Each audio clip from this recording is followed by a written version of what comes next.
Haleluya, haleluya. Bapa di surga, di dalam nama Yesus Kristus Tuhan kami yang hidup, kami mau mendengarkan sebagian dari kebenaran firman Tuhan. Berkarya dengan luar biasa di tengah-tengah ibadah pada pagi hari ini. Hamba-Mu yang menyampaikan kebenaran firman Tuhan, tolong oleh Roh-Mu yang kudus agar apa yang disampaikannya seturut kehendak dan isi hati Tuhan. Dan lewat kebenaran firman Tuhan ini, kami terus dibawa lebih dalam mengenal Engkau, lebih dalam mengasihi Engkau, dan percaya sepenuhnya bahwa rancangan-Mu bukanlah rancangan kecelakaan, tetapi rancangan damai sejahtera yang memberi kepada kami masa depan yang penuh harapan. Haleluya, terima kasih Bapa di surga. Terpuji-pujilah Engkau dalam nama Yesus Kristus Tuhan kami yang hidup. Kami berdoa mengucap syukur. Mari semua diberkati dan berbahagia. Sama-sama katakan amin. Haleluya. Shalom. Haleluya. Puji nama Tuhan. Ada sukacita pada pagi hari ini. Ya, mari sama-sama kita membuka kitab kita. Langsung saja. Mari sama-sama kita buka Roma 3 ayat 24 sampai 25. Roma 3 ayat 24 sampai 25. Ya, kita masih dalam rangka Paskah ya. Udah ketemu semuanya? Yuk sambil bangkit berdiri kita baca dengan suara keras ya. Roma 3 ayat 24 sampai 25, baca dengan suara yang sangat serentak. 1, 2, 3. Dan oleh kasih karunia telah dibenarkan dengan cuma-cuma karena penebusan dari Kristus Yesus telah menentukan Allah menjadi jalan damai dan keimanan dan kebenaran. Hal ini dibuatnya untuk menunjukkan keadilannya, karena Dia telah membiarkan dosa-dosa yang telah terjadi dahulu pada masa kesabarannya. Ya, terima kasih atas kerjasama yang baik. Ya, saya minta Mardani bisa baca ayat 24-nya saja. Mardani bisa ya, dengan suara yang sangat lantang ya, karena poinnya ada di sini nanti. Roma 3 ayat 24. Ya. Dan oleh kasih karunia telah dibenarkan dengan cuma-cuma karena penebusan dalam Kristus Yesus. Ya, saudara ya. Kita masih berhubungan dengan Paskah ya, hari kebangkitan Tuhan Yesus. Sebenarnya Paskah itu bukan kebangkitan Tuhan Yesus ya. Paskah itu kan berasal dari Pesah, artinya apa? Ada yang tahu arti Pesah atau Paskah? Hah? Ya, kebebasan boleh ya. Itu dilewati ya. Itu yang kemarin Keluaran 12 ayat 13 ya. Jadi Paskah itu sebenarnya berasal dari Pesah di perjanjian lama ya, ketika umat Israel dibebaskan dari kematian anak-anak sulung karena ada cap darah di ambang pintu ya. Nah di situ tuh, jadi saudara baca itu ayat 13 bilang, ketika malaikat maut melewati semua tanah-tanah Mesir, tetapi rumah-rumah yang ada cap darah dilewati. Nah itulah dia tuh. Itulah dia Paskah, Pesah ya saudara ya. Nah itu seperti sering saya bilang bahwa itu perjanjian lama itu tipologinya ya, nanti penggenapannya juga di perjanjian baru. Apa yang terjadi di perjanjian lama pasti terjadi di perjanjian baru gitu. Ya. Itu saudara yang kasih Tuhan. Nah, sekarang kalau ada pertanyaan begini, saya kasih temanya gini. Hidup yang kekal atau selamat di dalam Kristus Yesus ya. Hidup kekal atau selamat di dalam Kristus Yesus ya.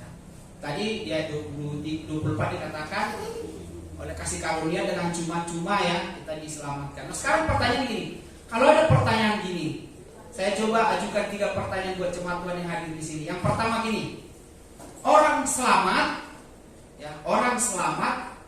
yang pertama karena perbuatan baik ya, ritual ibadah atau segala hal amal saleh gitu ya, sehingga akibat perbuatan baik, akibat ritual ibadahnya, akibat amal salehnya, akibat sedekahnya, maka dia diselamatkan ya. Dalam hal ini berarti orang selamat karena usaha manusia gitu ya.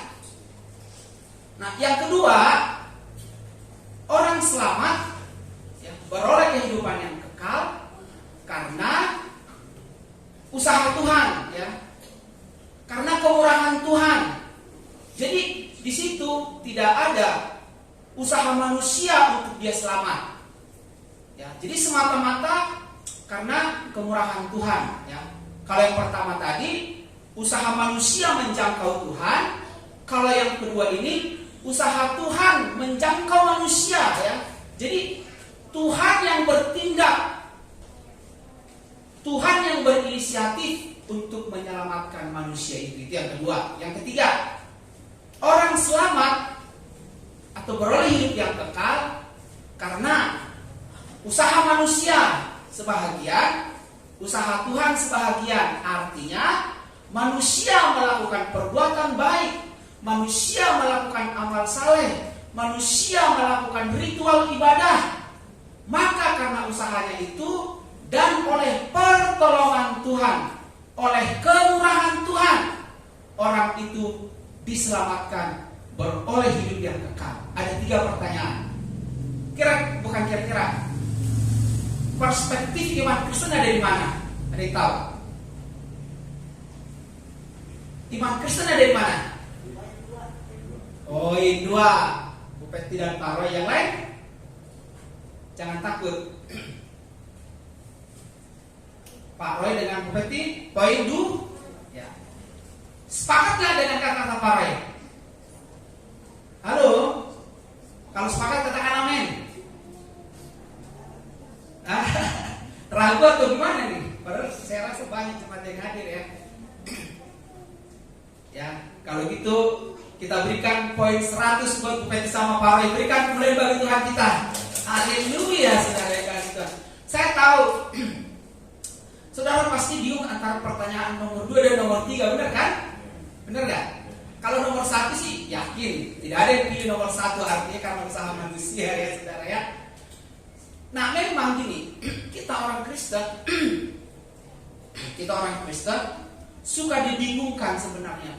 Nomor 2 apa nomor 3 gitu loh. Kita selamat karena memang semata-mata usaha Tuhan, atau kita selamat karena ada usaha kita di sana, dan karena usaha kita itu maka Tuhan menolong gitu, ya. Jadi 50% lah saudara yang kasih Tuhan. Nah, orang Kristen suka terkecoh di sini. Nah, saudara, kita mau membahas ini lebih dalam, ya. Jadi apa dan bagaimana sebenarnya hidup selamat, hidup kekal di dalam Tuhan itu, ya.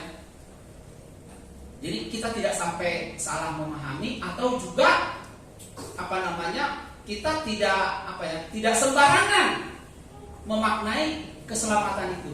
Jadi yang nomor 2 tadi itu betul, saudara kasih Tuhan, ya. Karena tadi dia 24, boleh baca sekali lagi Marlani. Roma 3-nya. Perhatiin, ya, perhatiin. Dan oleh kasih karunia telah dibenarkan dengan cuma-cuma karena penebusan di dalam Kristus Yesus. Ya, saudara, ya. Kita dibenarkan dengan cuma-cuma, kita ditebus dengan cuma-cuma. Apa yang sering dikutip itu dari Efesus 2 ayat 8-10. Oleh karena kasih karunia kamu diselamatkan oleh iman. Itu bukan hasil perbuatanmu, tetapi pemberian Allah. Jangan ada yang memegahkan diri. Belum begitu banyak ayatnya. Belum lagi di Roma 5 ayat 9 dibilang pasti selamat orang-orang yang percaya menerima Yesus Kristus sebagai Tuhan dan Juru Selamat.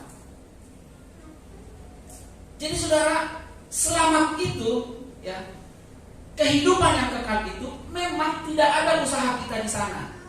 Sekali lagi saya katakan, tidak ada usaha manusia untuk kita beroleh kehidupan yang kekal. Semata-mata hanya karena kasih karunia Tuhan, ya. Semata-mata hanya karena kasih karunia Tuhan. Ini camkan ini. Nah, hanya yang sering memang katakanlah dimanfaatkan oleh orang-orang Kristen atau anak-anak Tuhan atau sebagian orang luar. Ya, saya suka mengikuti diskusi-diskusi tentang kekristenan, ya saudara, ya. Orang-orang luar sana banyak bilang begini, oh enak dong orang Kristen ketika menerima Yesus Kristus sebagai Tuhan dan Juru Selamat di dalam hidupnya, maka dia selamat, maka dia bebas melakukan apapun. Mau mabuk boleh, mau berselingkuh boleh, mau punya istri banyak boleh, mau membunuh boleh, mau mencuri boleh, karena sudah diselamatkan keselamatan itu di downgrade, saudara kasih Tuhan. Itu didegradasi, diturunkan nilainya, seolah-olah. Oleh karena kasih karunia Tuhan, kita beroleh kehidupan selamat, kita memperoleh kehidupan yang kekal, sehingga kita bebas melakukan apapun. Sehingga terkadang hamba-hamba Tuhan pun memakai teologi yang menakut-nakuti. Tahu nggak teologi menakut-nakuti? Jadi bilang, oh enggak, kamu harus begini, harus begini. Enggak, saudara. Sekali lagi saya katakan, kita selamat semata-mata hanya karena kasih karunia Tuhan. Hanya yang penting buat kita apa dan bagaimana sebenarnya ketika kita hidup di dalam keselamatan itu, seperti tema pada pagi hari ini. Bagaimana kita memaknai tentang keselamatan, tentang hidup yang kekal ketika kita hidup di dunia ini. Itu yang penting, saudara dikasih Tuhan. Kalau selamat gak usah ditanya, saudara. Selamat, saudara. Ya. Sama seperti umat Israel. Kembali saya katakan, apa yang ada ini sebenarnya kita bisa belajar dari pengalaman umat Israel ketika keluar dari tanah Mesir. Ya. Ketika mereka keluar dari tanah Mesir, sesudah terjadi pembunuhan anak-anak pertama dari semua orang-orang Mesir, ya, bahkan binatang-binatangnya pun mati semua, saudara. Kecuali yang ada cap darah, semua orang Israel itu selamat loh. Mereka selamat keluar dari tanah Mesir, satu orang pun tidak ada yang mati. Sampai mereka menyeberangi Laut Teberau, ya. Mereka semua selamat, tidak ada yang tidak selamat. Tuhan tidak bilang begini, oh yang berdosa akan mati, yang baik-baik aja yang selamat, enggak. Tetapi hanya dibilang yang ada cap darah di ambang pintu itu semuanya akan selamat. Sama dengan kita yang menerima darah Yesus Kristus itu, korban penebusan itu, selamat, saudara dikasih Tuhan. Kita beroleh kehidupan yang kekal. Hanya bagaimana kita memaknainya, ya, supaya orang jangan sampai salah paham, karena itu yang sering diutarakan orang-orang di sekitar kita, saudara. Bahkan menganggap seolah-olah ketika kita sudah menerima Yesus itu maka kita bebas berbuat apapun. Nah, itu saudara yang kasih, ini yang penting buat kita, supaya kita benar-benar menghargai keselamatan itu. Memang saudara yang kasih Tuhan, ya, tadi dikatakan kita menerima dengan cuma-cuma, saudara. Tapi saudara tahu nggak, di balik cuma-cuma ini, ya, di balik kasih karunia ini, saudara yang kasih Tuhan, sebenarnya ada yang menderita di sana. Itu siapa? Siapa yang menderita? Yesus Kristus, firman Tuhan yang jadi manusia. Dengan kata lain, Allah itu sampai inkarnasi, sampai datang ke dalam dunia ini, datang di dalam nama Yesus Kristus. Jadi di balik kasih karunia yang kita terima, di balik cuma-cuma yang kita terima itu sebenarnya ada yang menderita di sana. Itu yang kita kenal ketika Yesus mati di kayu salib, sudah dikasih Tuhan, ya. Jadi itu bukan hal yang mudah sebenarnya. Nah, ini yang harus kita maknai, saudara. Bagaimana Allah itu datang dalam berupa manusia, firman Tuhan itu datang dalam berupa manusia, dan merelakan dirinya mati di kayu salib untuk menebus semua manusia yang sudah jatuh di dalam dosa ini, sehingga yang menerima, yang percaya tidak akan binasa, melainkan beroleh hidup yang kekal, ya. Sebagai buktinya, saudara dikasih Tuhan, ingat gak, ada yang tahu ucapan Yesus di kayu salib, ucapan yang kedua? Ada yang tahu gak? Yang suka baca Alkitab, ada yang tahu gak ketika Yesus di kayu salib? Kan ada 7 perkataan tuh, ya, yang dikatakan di kayu salib, ya. Ada yang tahu gak apa ucapan yang kedua?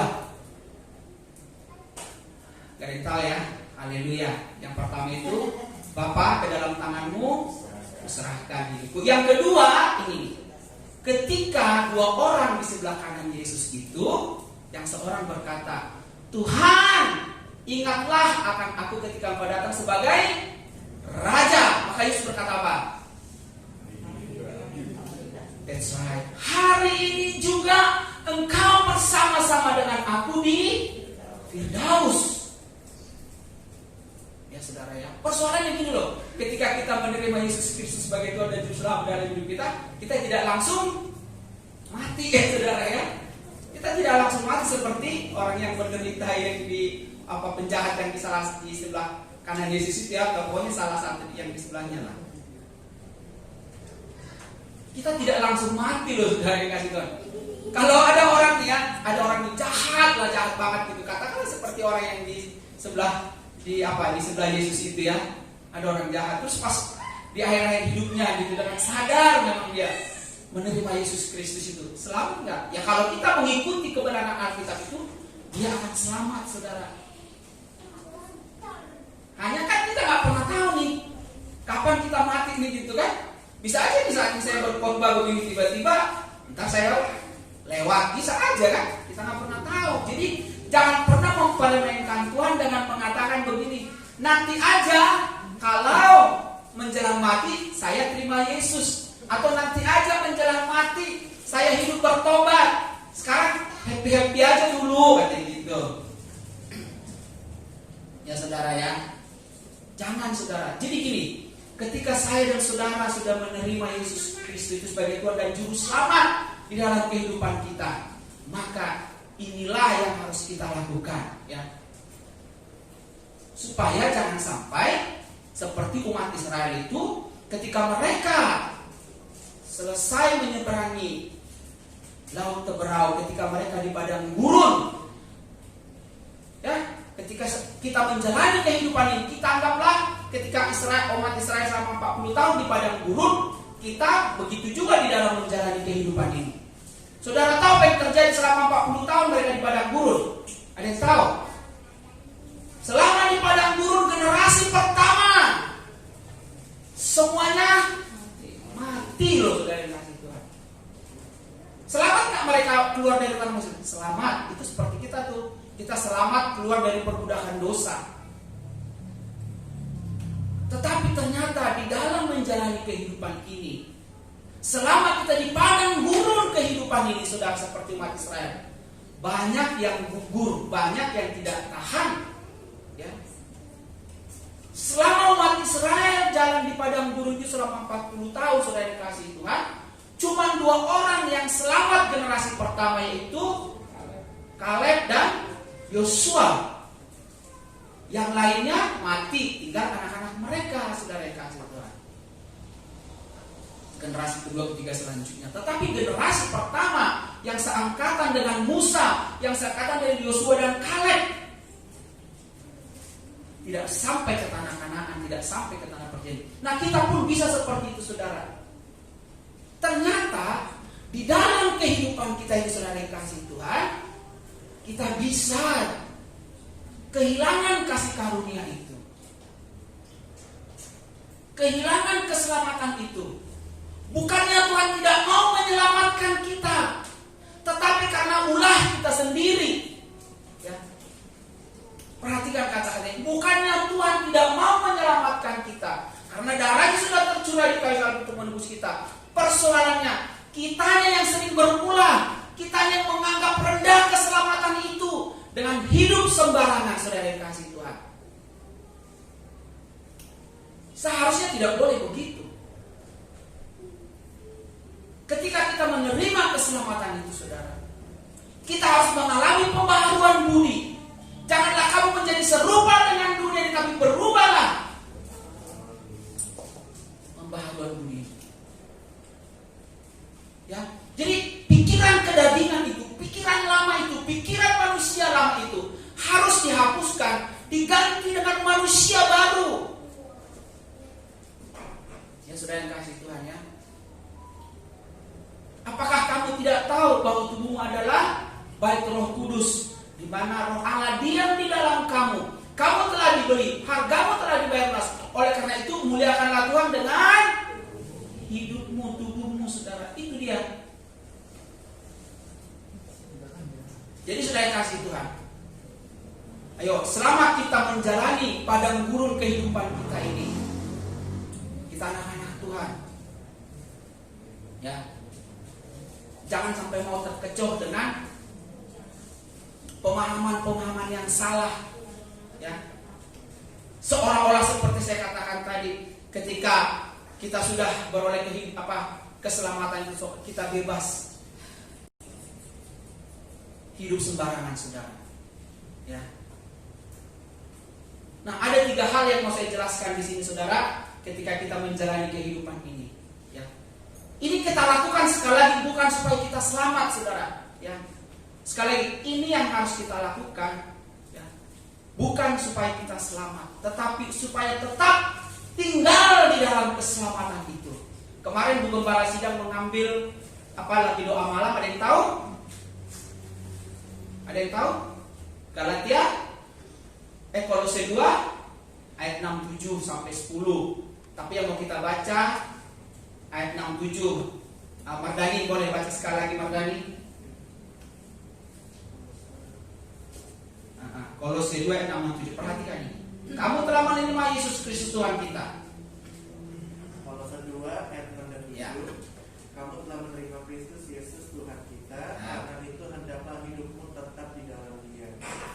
Hendaklah kamu berakar di dalam Dia dan dibangun di atas Dia. Ya. Hendaklah kamu bertambah teguh dalam iman yang telah diajarkan kepadamu, dan hendaklah hatimu melimpah dengan syukur. Ya, saudara yang kasih Tuhan, ya. Dibilang kamu telah menerima Yesus Kristus Tuhan kita.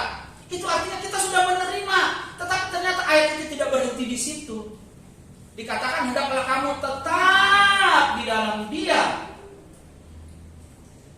berakar di dalam Dia, dibangun di atas Dia, melimpah dengan ucapan syukur, saudara yang kasih Tuhan. Ya. Jadi yang pertama saya katakan, saudara, yaitu apa? Kerjakan keselamatanmu dengan takut dan gentar. Filipi 2:12. Rasul Paulus bilang, kamu memang tetap setia, tetapi kerjakanlah keselamatanmu dengan takut dan gentar, baik ketika aku bersama-sama dengan kamu, maupun ketika aku tidak ada bersama-sama dengan kamu. Biarlah terangmu bercahaya di tengah-tengah angkatan yang bengkok hatinya ini. Jadi saudara, kita harus tetap mengerjakan keselamatan itu, saudara.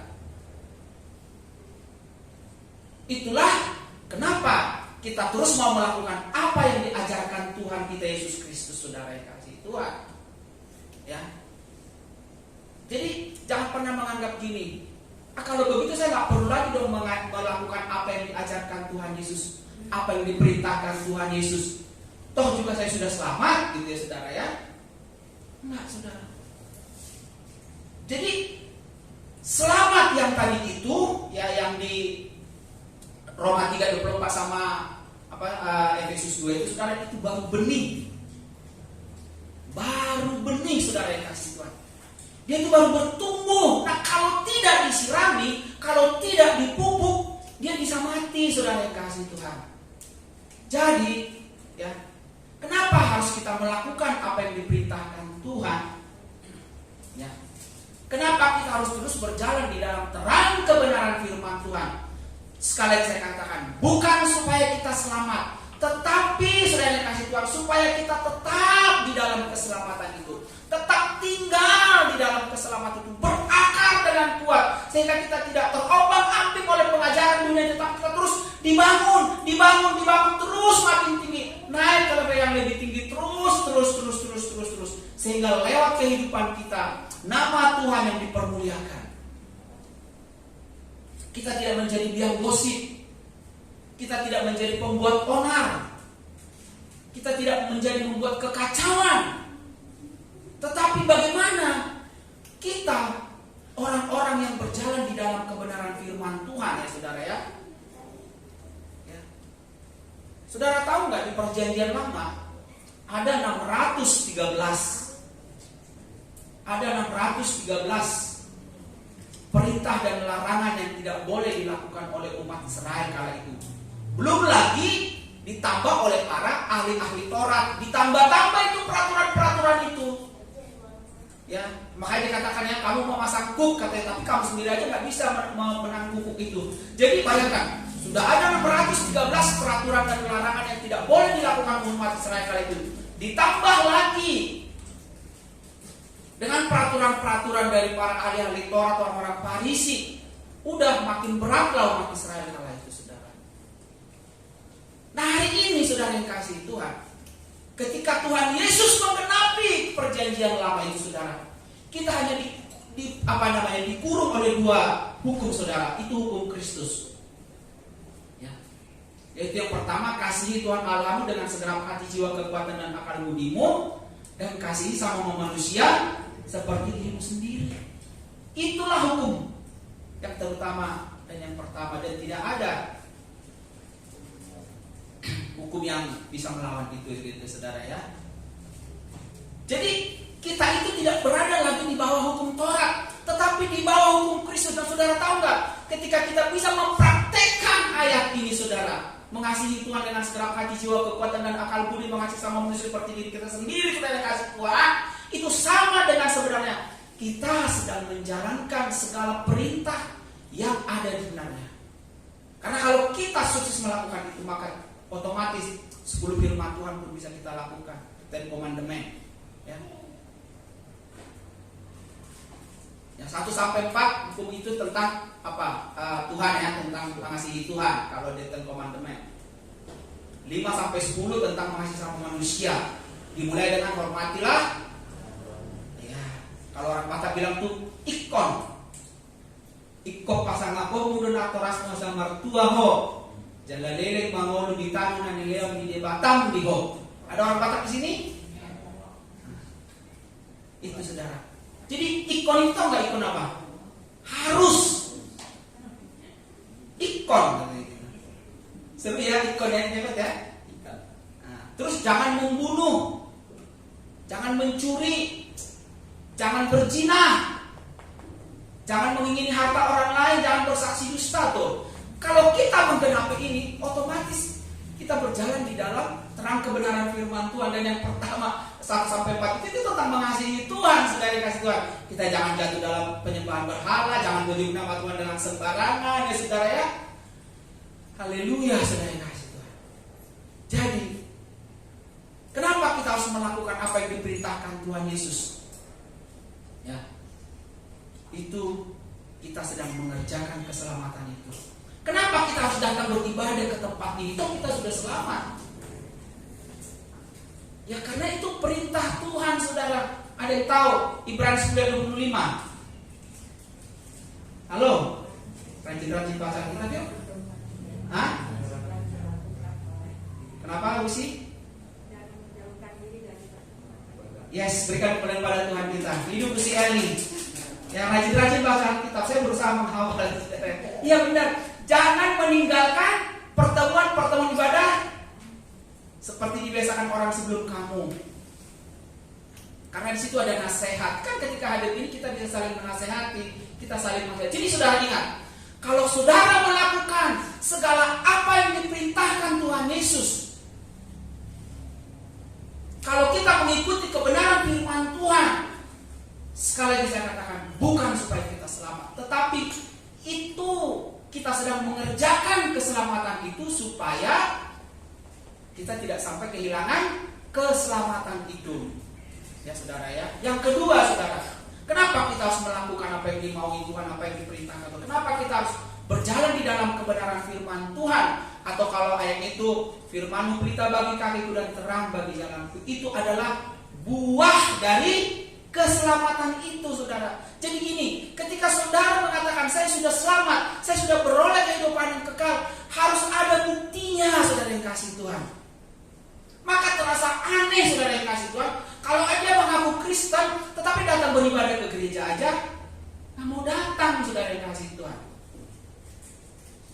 Jangankan beribadah di gereja, online aja nggak mau ikut.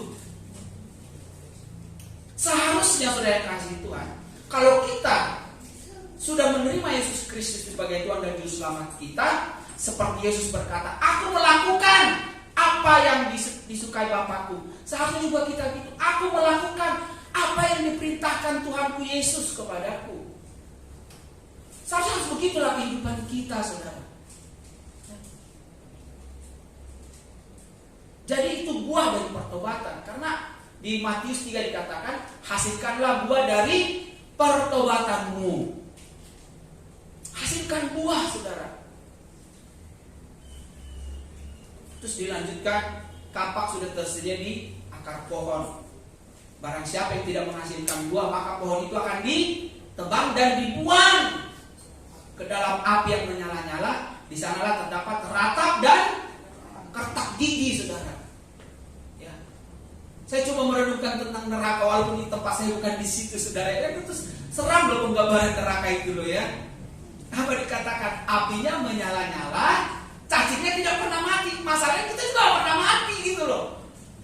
Ya, dari kekekalan pada kekekalan kita di situ mengerang-erang, meraung-raung, saudara yang kasih Tuhan. Kebayang nggak? Ini bukan, sekali lagi ini bukan teologi penakut-nakut ya guys, saudara ya. Tapi supaya kita bisa menghargai keselamatan itu, saudara. Memang kalau kita baca ya saudara, apa yang diajarkan Tuhan Yesus tentang neraka itu seram juga, pikir loh.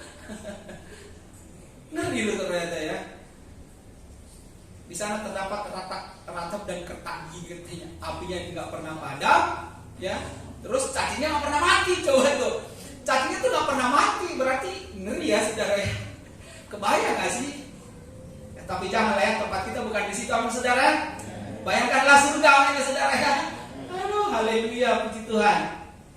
Ya, jadi ingat saudara, kita berjalan di dalam terang kebenaran firman Tuhan ya.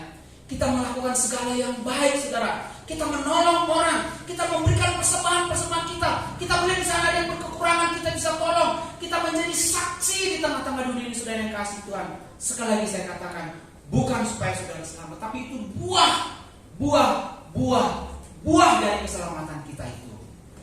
Sehingga lewat kehidupan kita nama Tuhan yang dipermuliakan. Ya. Yang ketiga, saudara yang kasih Tuhan, yang terakhir, kenapa kita harus terus berjalan di dalam kebenaran firman Tuhan? Kenapa kita harus melakukan apa yang Tuhan perintahkan di dalam kehidupan kita? Ternyata saudara di sana ada upah loh saudara ya. Kenapa saya kasih ini poin terakhir ya? Bukannya maksudnya 1, 2, nomor 1, 2, 3 dan 3 saudara. Tapi gini, kenapa saya taruh di belakang? Supaya kita nggak memikirin upah, karena upah itu akan otomatis kita terima. Ya.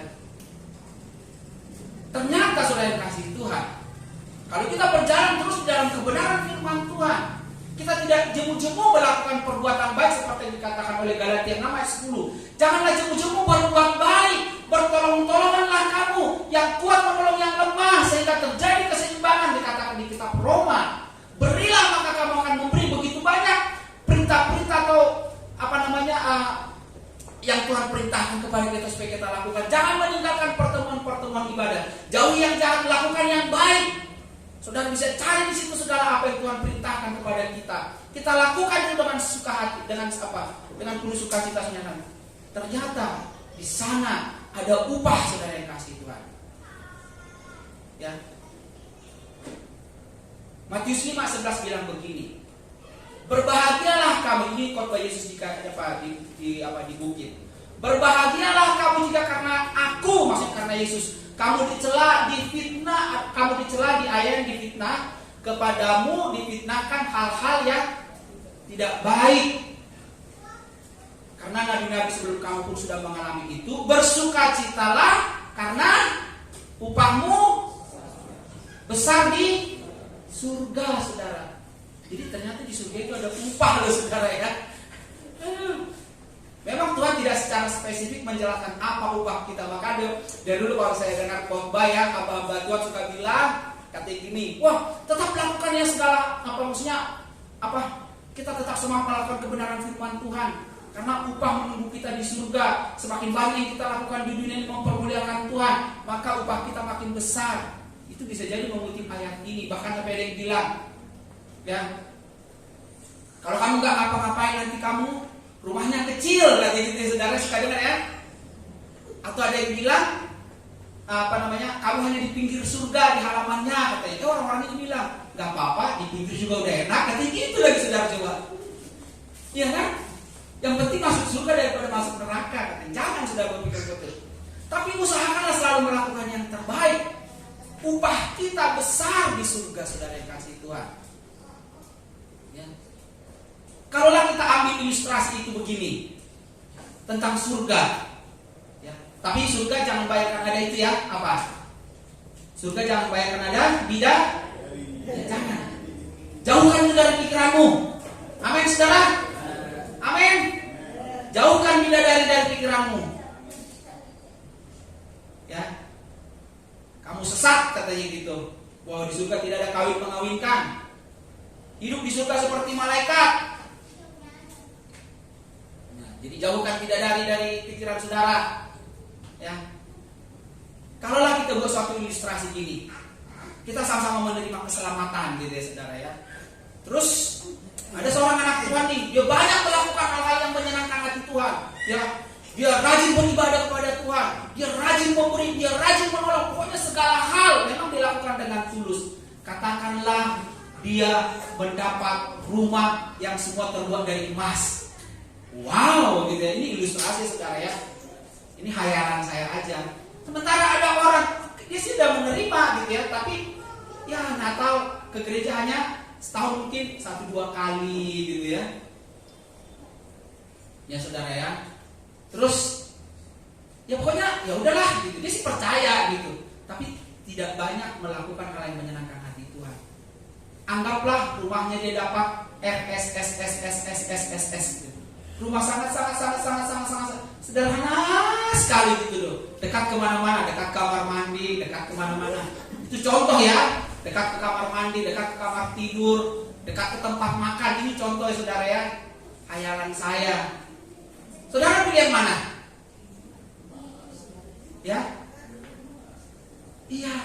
Tentu akan kita memilih rumah yang sangat menyenangkan itu. Walaupun memang katanya di surga itu udah sama-sama enak, benar saudara.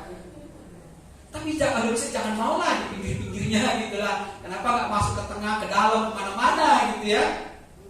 Kan kalau ada juga yang mengumpamakan itu seperti bait sucinya Tuhan ya, pelataran depan, ruang tengah, ruang Maha Kudus. Jadi katanya yang nggak melakukan apa-apa, dia hanya di pinggir-pinggir aja itu di pelataran gitu. Yang makin ini bisa masuk ke ruang kudus. Terus yang giat terus di dalam mengikut Tuhan ketika dia dipanggil Tuhan, dia bisa masuk kemana-mana bebas gitu. Bahkan ada lagi yang memakai seperti jenderal, anak buah, prajurit. Itu semua ilustrasi, tapi menurut saya gini, itu nggak apa-apa untuk memotivasi kita loh saudara ya. Jadi jangan bermain-main dengan anugerah keselamatan itu. Saya minta Karen Karen ada? Boleh baca Karen? Tadi sempat Matius 10 2 ayat terakhir coba. Matius 10 2 ayat terakhir. Matius 10 ayat 41 dan 42. Ya. Barang siapa menyambut seorang nabi sebagai nabi, ia akan menerima upah nabi. Dan barang siapa menyambut seorang benar sebagai orang benar, ia akan menerima upah orang benar. Dan barang siapa memberi air sejuk secangkir saja pun kepada salah seorang yang kecil ini, karena ia muridku, aku berkata kepadamu, sesungguhnya ia tidak akan kehilangan upahnya daripadanya. Ya, saudara ya, perhatian loh. Katanya itu berbicara kehidupan dunia ini loh. Kalau tadi kan di surga, itu di dunia loh. Barang siapa, katanya, aku yang paling terakhir yang terpesona tuh saudara, memberikan secangkir air. Coba yang lebih keras, ayat terakhirnya aja kere, memberi secangkir air. Matius 10 ayat 42. Dan barang siapa memberi air sejuk secangkir saja pun kepada salah seorang yang kecil ini, karena ia muridku, aku berkata kepadamu, sesungguhnya ia tidak akan kehilangan upahnya daripadanya. Ya, jadi saudara, kalau aku yang kecil ini diberikan secangkir air, apalagi kalau kopi mix, upahmu besar di surga yang memberikan kepada aku. Amin saudara. Berikan kepada Tuhan kita. Haleluya. Haleluya saudara, haleluya. Jadi saudara tidak sia-sia memberi kepada orang. Itu bukan berbicara di surga nanti. Di Di surga nanti pakai baju putih, atas kepala mahkota emas. Ayo terus lanjutin El. Haleluya, puji Tuhan. Gimana sih lanjutannya? Ya, saudara mau? Haleluya, lakukan kebenaran firman Tuhan. Itu berbicara di dunia ini, saudara. Jadi rajin-rajinlah menolong orang, rajin-rajinlah beribadah, rajin-rajinlah melakukan yang terbaik. Saudara terpesona enggak ketika saudara memberi air secangkir aja loh? Saudara tahu di sana ada pemulung sedang haus. Terus saudara dengan rendah hati bilang, ini minum. Ya. Ini kesaksian bukannya saya berkelebihan ya saudara ya. Jadi di rumah kita itu kan suka ada barang-barang rongsokan gitu ya. Jadi kalau saya pun sekarang gitu tuh, semua saya kumpulin gitu ya. Nah terus ketika nanti rongsokan gitu, kayak kemarin tuh saya tuh punya CD kalau saya nggak salah tuh ada hampir 25 kilo kan itu, apa 20 kilo. Terus saya tanya Pak Binsan ada ya? Nah saya tanya, berapa sih 1 kilo CD itu? Kata Pak Binsan mungkin 10.000. Bayangin kalau 20.000 berarti berapa itu? 200.000 kan? Terus datang ke tukang loak kan, rongsokan. Terus saya tanya, jadi kami tanya sama Bu Mary, kaset CD bekas laku nggak? Oh laku om, gini. Berapa sekilo? Agak bingung dia. Terus saya bilang, enggak, ini bukan mau saya jual, saya kasih sama kamu. Itu kaget ya saudara. Ini saya bukan sedang membanggakan, maksudnya gini loh saudara. Kita harus belajar saudara. Ya, ketika kita memberi, kita akan diberi. Amin saudara yang kasih Tuhan. Itu berbicara dunia loh saudara. Upahmu besar di surga, upahmu juga ada di dunia ini. Oleh karena sebagai anak-anak Tuhan, ayo lakukan yang terbaik bagi kemuliaan Tuhan, supaya kita terus berjalan di dalam anugerah keselamatan. Teman saudara yang kasih Tuhan, haleluya, puji Tuhan. Demikian kebenaran firman Tuhan pada pagi hari ini. Berikan kepada Tuhan kita, haleluya, haleluya. Saya undang worship singer ya, saudara. Kita berbahagia karena kita memuji Tuhan yang hidup, amin ya saudara ya. Hidup selamanya sambil bangkit berdiri, haleluya. Yo sama-sama nyanyikan ini ya, sambil bangkit berdiri, nyanyikan dengan penuh sukacita. Alive by Jesus, alive. Haleluya.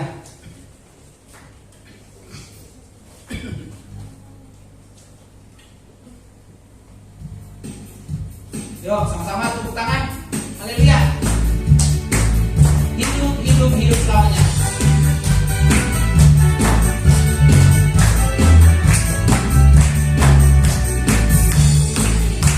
Hidup selamanya, Yesus ku hidup selamanya. Hidup selamanya, Yesus. Ulang dari awal katakan hidup, haleluya.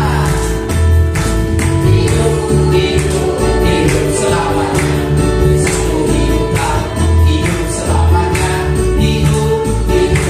Hidup selamanya, Yesus ku hidup. Haleluya.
Bapa di surga, dalam nama nama Yesus Kristus, terima kasih Tuhan kami boleh menikmati kebenaran firman Tuhan pada pagi hari ini.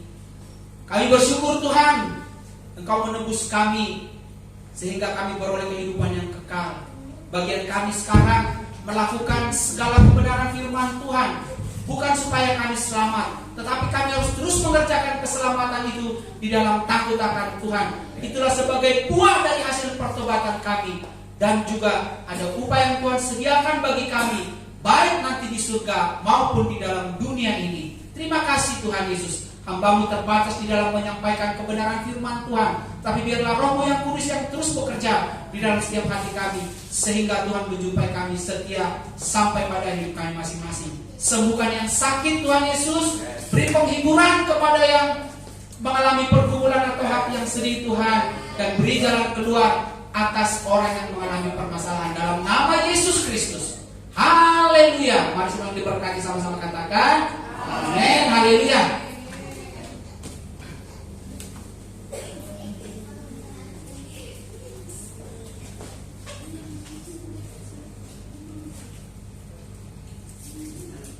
Terima kasih untuk Pak Uli yang telah menyampaikan firman Tuhan. Tuhan Yesus memberkati.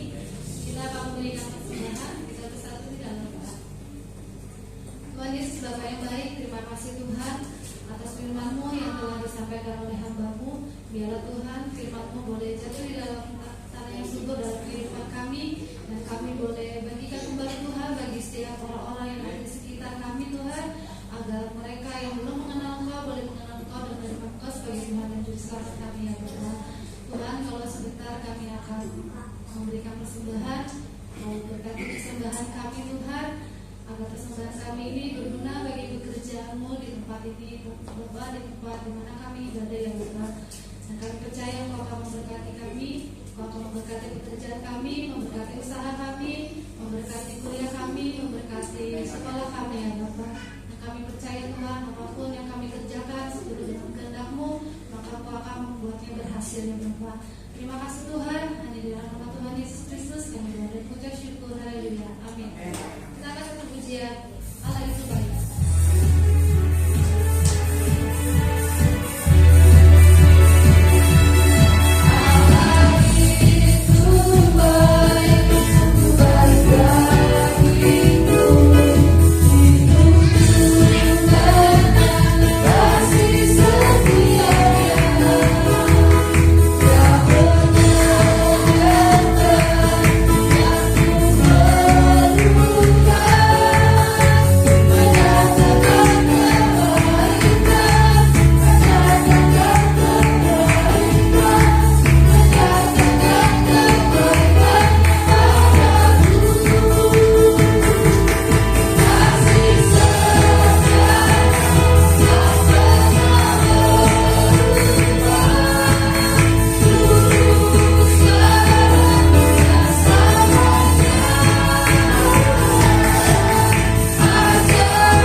Bapa di surga, Bapa yang kudus, Bapa yang kami kenal dalam nama anak Yesus Kristus, Tuhan dan Juru Selamat kami.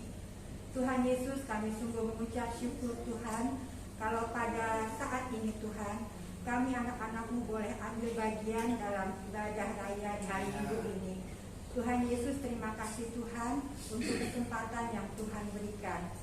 Bapa di surga, terima kasih kalau pada saat ini kami sudah memuji Engkau, kami sudah memberikan persembahan ucapan syukur kepada-Mu Tuhan Yesus. Biarlah apa yang telah kami lakukan Tuhan dan apa yang kami lakukan pada saat ini semuanya boleh menyenangkan hati-Mu ya Bapa. Bapa di surga, pada saat ini kami akan menaikkan syafaat kami Tuhan. Bapa, kami anak-Mu Tuhan, jemaat BSD Arasi mau bersatu hati Tuhan. Kami mau berdoa bagi negara kami Tuhan, Republik Indonesia. Kami sungguh mengucap syukur Tuhan kalau kami boleh terlahir menjadi bangsa Indonesia Tuhan. Karena itulah yang Tuhan inginkan untuk kami semua. Bapa di surga, biarlah Engkau memberkati akan negara kami ini Tuhan. Engkau memberkati akan tanahnya, daratnya. Engkau berkati akan lautnya Tuhan. Engkau berkati juga akan udaranya Tuhan. Agar ini semua menjadi sumber bagi perekonomian kami ya Bapa. Kami berdoa Tuhan bagi semua aparat yang berkecimpung di dalam perekonomian kami Tuhan. Berikan hikmat kepada mereka Tuhan, agar mereka boleh mengatur perekonomian kami, sehingga kami boleh hidup sejahtera merata di Indonesia ini ya Bapa. Bapa di surga, Bapa yang kudus, kami percaya Tuhan, Engkau adalah sumber berkat bagi kami semua Tuhan. Engkau akan memberkati Indonesia. Kami serahkan Indonesia ke dalam tangan-Mu. Kami berdoa juga Tuhan bagi aparat keamanan di Indonesia ini Tuhan. Biar Engkau memberkati aparat keamanan kami Tuhan, agar mereka boleh bekerja sesuai dengan apa yang Engkau kehendaki untuk mereka lakukan, sehingga Indonesia boleh aman, damai, dan kami semua boleh hidup dengan damai dan tentram di Indonesia ini ya Bapak. Khususnya kami berdoa bagi aparat keamanan yang bertugas di perbatasan-perbatasan Tuhan Yesus. Tuhan Yesus berikan kekuatan, kesehatan, sukacita kepada mereka, agar mereka boleh melaksanakan tugas dengan penuh sukacita ya Bapak. Terima kasih, kami berdoa bagi anak-anak-Mu yang Kau tugaskan di perbatasan Tuhan. Biarlah mereka boleh menjadi berkat bagi teman-temannya ya Bapak, agar mereka tetap dengan semangat untuk melaksanakan tugas-tugas mereka. Tuhan Yesus, terima kasih Tuhan, kami serahkan akan aparat keamanan dalam tangan-Mu. Kami berdoa bagi pemerintahan kami Tuhan, dari presiden sampai dengan aparat di daerah-daerah. Berkati mereka, berikan sukacita, damai, sejahtera dan hikmat kepada mereka ya Bapak. Khususnya presiden, berikan hikmat agar boleh mengatur negara ini dengan hikmat yang daripada-Mu ya Bapak. Terima kasih Tuhan Yesus, terima kasih. Kami serahkan Indonesia ke dalam tangan Tuhan. Kami juga berdoa bagi daerah Depok di mana kami hidup, di mana kami bekerja, di mana kami mencari uang Tuhan. Biarlah Tuhan Yesus Engkau berkati pemerintahan Depok Tuhan, agar pemerintahan Depok juga Tuhan boleh berjalan sesuai dengan kehendak-Mu saja. Berikan hikmat kepada wali kota Tuhan, agar wali kota juga boleh mengatur akan pemerintahan ini dengan baik ya Bapak. Terima kasih Tuhan Yesus, terima kasih. Bapa di surga, Bapa yang kudus, kami menyerahkan Indonesia seutuhnya ke dalam tangan-Mu. Bapa, kami berdoa juga Tuhan bagi negara-negara di dunia ini Tuhan Yesus. Biarlah Tuhan Yesus Shalom-Mu turun akan negara-negara di dunia ini ya Bapa, agar negara-negara yang penuh dengan konflik Tuhan, mereka juga boleh merasakan damai sejahtera ya Bapa. Mereka boleh hidup damai ya Bapa. Kami berdoa Tuhan bagi PBB Tuhan, berikan hikmat kepada PBB Tuhan, agar boleh mengatur akan keamanan di dunia ini ya Bapa. Terima kasih Tuhan Yesus. Kami serahkan keadaan dunia ini ke dalam tangan-Mu. Kami juga berdoa bagi pekabaran Injil-Mu Tuhan, di dunia ini maupun di Indonesia Tuhan Yesus. Biarlah Tuhan anak-anak-Mu yang telah Kau utus Tuhan, Kau berikan hikmat, Kau berikan damai sejahtera, agar terus dengan penuh sukacita mau melaksanakan amanat agung-Mu ya Bapa. Dan cukupilah setiap kebutuhan mereka Tuhan Yesus. Terima kasih Tuhan, kami serahkan akan misionari-misionari ini ke dalam tangan-Mu Tuhan. Bapa, amin. Anak-anakku bersatu hati, kami mau berdoa bagi jemaat-Mu di SDA Tuhan. Terima kasih Tuhan Yesus untuk keberadaan kami Tuhan. Terima kasih untuk berkat sukacita yang kami rasakan. Kami berdoa bagi saudara-saudara kekasih kami Tuhan yang sedang mengalami kesakitan Tuhan. Kami percaya Tuhan Kau akan datang menjadi tabib bagi mereka. Kau akan mengangkat semua penyakit yang ada padanya, dan Kau menggantikan dengan tubuh yang kuat dan sehat Bapa. Kami berdoa Tuhan bagi jemaat kami atau saudara-saudara kasih kami Tuhan yang mengalami akan kepahitan hidup Tuhan. Tuhan mau datang, Kau mau mengangkat akar kepahitan mereka ya Bapa. Kau gantikan dengan damai sejahtera di hati mereka ya Bapa. Terima kasih Tuhan. Kami berdoa bagi jemaat kami yang sedang bergumul dalam perekonomian atau dalam keadaan keluarga Tuhan. Engkau juga membuka jalan bagi mereka, Ya, amin. agar mereka mendapatkan jalan keluar dari setiap permasalahan mereka, ya Bapa. Kami berdoa Tuhan, bagi jemaat-Mu Tuhan, yang sedang mencari pekerjaan. Tuhan buka jalan bagi Ya, mereka, ya amin. Bapa.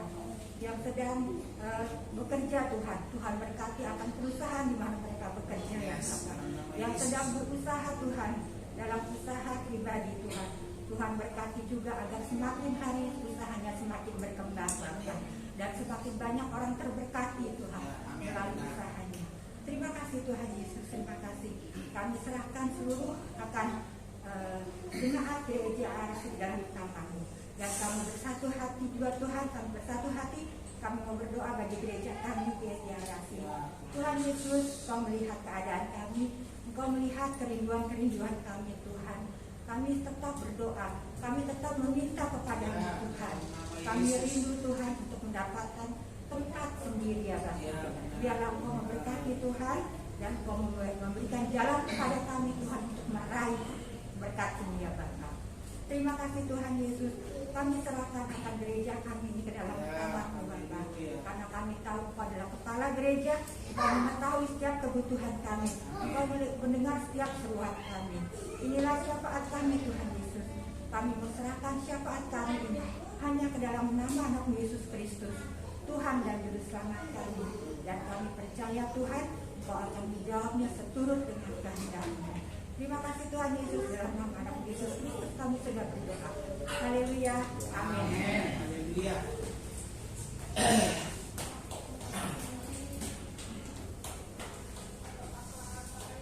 Ibu Bapak saudara sekalian, kalau kita ngomong tentang keselamatan yang ada di dalam Kristus, kalau saudara baca tentang Yesus pokok dan kita caranya, dan kalau saudara baca Roma, saudara akan menemukan bahwa pokok anggur liar, anggur hutan itu dicangkokkan kepada pokok anggur sejati, yaitu Kristus dilambangkan sebagai pokok anggur sejati. Dan kenapa dicangkokkan kepada pokok? Biasanya kalau pencangkokan itu terjadi karena yang dicangkokkan itu kurang bagus. Supaya ini jadi bagus, dicangkokkan kepada pohon yang bagus gitu ya. Jadi intinya dulu kita tuh pokok anggur liar, buahnya asam, gak ada yang bagus yang dihasilkan. Lalu karena supaya didapatin anggur hutan itu jadi bagus, jadi enak, dia dicangkokkan kepada pohon anggur yang sejati, yang rasanya enak.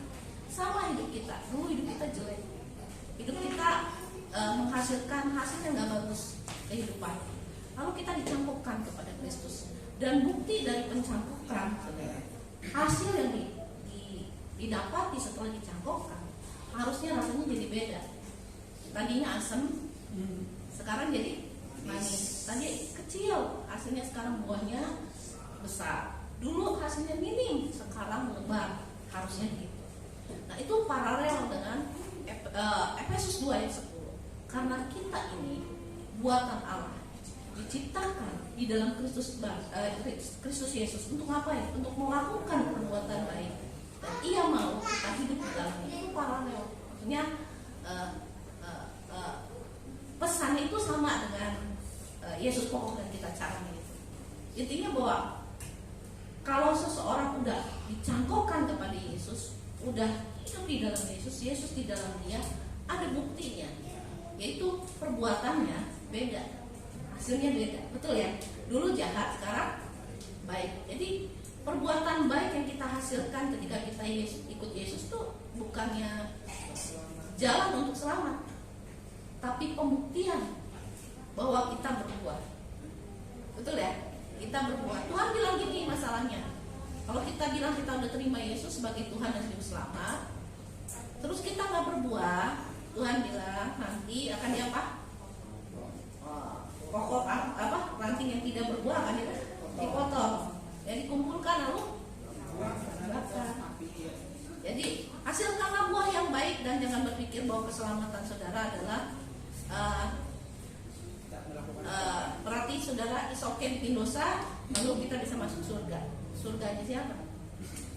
Karena Tuhan bilang orang yang sudah diselamatkan, bukti dari keselamatannya adalah buahnya. Makanya ada kata, kerjakanlah keselamatanmu dalam takut akan Tuhan. Amin, saudara. Artinya kita pelihara. Kalau dunia ini bilang sekali selamat tetap selamat, lalu bisa bikin seenaknya neraka lah dunia ini. Ya, amin ya. Kita bunuh orang dan kita percaya masuk surga karena gue udah terima Yesus, parah banget ya. Haleluya, kita bukan jenis orang yang parah kayak gitu. Nah, ayat Alkitab menyatakan bahwa orang yang telah terima Yesus harus ada buahnya. Amin. Amin. Terus ada upahnya lagi, saudara. Jadi upahnya bukan keselamatan. Di bumi Upahnya bukan keselamatan kalau saudara lakukan yang baik. Tuhan bilang upahnya apa? Khotbah di bukit. Berbahagialah orang yang murah hatinya, karena dia apa? dapat kemurahan. Berbahagialah orang yang lemah lembut, karena dia apa? Berbahagialah orang yang membawa damai, karena dia akan mewarisi bumi. Jadi intinya bahwa ada berkat yang besar ketika kita lakukan apa yang baik. Amin. Di bumi, kalau di surga aja repot, saudara. Karena kita hidup di bumi masih panjang, betul ya. Kita nggak tahu kapan kalau berkati cuma di surga. Dan lagu yang paling saya nggak suka adalah biarin miskin di bumi tapi kaya di surga. Oke, ya. Kita mau diberkati di bumi, diberkati di surga. Amin. Karena berkat Tuhan yang gede. Kita masih berdiri.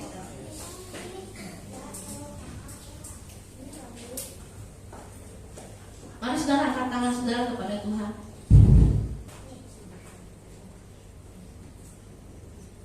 Kekasih-kekasih Tuhan, cahaya wajah Tuhan menyinari kita.